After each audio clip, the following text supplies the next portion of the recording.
পাথরঘাটার সবচেয়ে বড় বেকারির কারখানা নিপা বেকারিতে অগ্নিকাণ্ড ঘটনা ঘটে এবং এতে প্রায় 1.5 কোটি টাকার মতো ক্ষতি হয়েছে বলে আশঙ্কা করা হচ্ছে। এখানে তারা জানিয়েছেন যে তাদের ঘরের যতগুলো আসবাবপত্র রয়েছে বেকারির সকল কিছুই পুড়ে ছাই হয়ে গেছে। রাত আনুমানিক 4টার দিকে ঘটনাটি ঘটে। পরবর্তী ফায়ার সার্ভিস এসে নিয়ন্ত্রণ করার চেষ্টা করলো, কিন্তু কোনো রকম মালামাল তারা বাঁচাতে পারেননি, রক্ষা করতে পারেননি। বিদ্যুৎ বন্ধ হয় না, ফায়ার সার্ভিস আমার পানি মারার পর বিদ্যুৎ বন্ধ হয়েছে, একা বন্ধ হয়েছে। আপনারা কি আগুন লাগার সাথে সাথেই আগুন লাগার সাথে সাথে দেখলে তো আমরা লিখতে পারতাম। কিছু মাল উদ্ধার করার চেষ্টা করছিলাম, কিন্তু কোনো মাল তো উদ্ধার করতে পারিনি, কোনো কায়দা হয় নাই, আমরা কোনো কিছু উদ্ধার করতে পারিনি। কিন্তু সাথে ধরছি, কিভাবে ধরছি আল্লাহ জানে। আমরা কত টাকার ক্ষতি? অনেক টাকা, ক্ষতিপূরণের কোনো হিসাব নেই।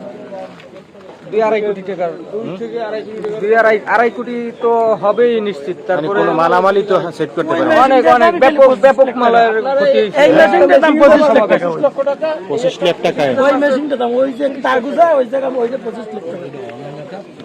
5 মিনিট, আর আমরা হওয়ার পরও তো 30 মিনিটের বেশি সময় গেছে, যা ফায়ার সার্ভিসের কোনো খবর নাই। ফায়ার সার্ভিস খবর দেওয়ার কতক্ষণ পর আইছে? প্রায় 45 থেকে 50। ফায়ার সার্ভিস যাইয়া আছে, ফোন রিসিভ করে নাই।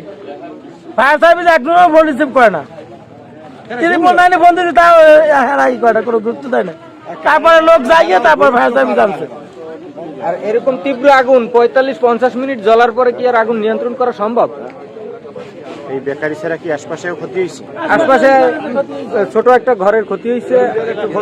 হ্যাঁ, এই সাইডে আরেকটা বিল্ডিং আছে, বিল্ডিং এর গ্লাস টেলাস সবই একদম ফাইটে গেছে। পাশের ঘরটা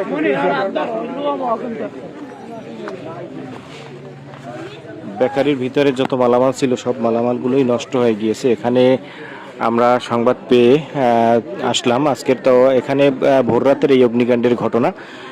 ফায়ার সার্ভিস পরবর্তীতে এসে তারা কাজ করে আগুন সম্পূর্ণ নিয়ন্ত্রণে এনেছে, তবে কোনো মালামাল রক্ষা হয়নি। অর্থাৎ এখানে যারা কাজ করে তাদের ধারণা যে 2 থেকে 2.5 কোটি টাকার ক্ষয়ক্ষতি হয়েছে।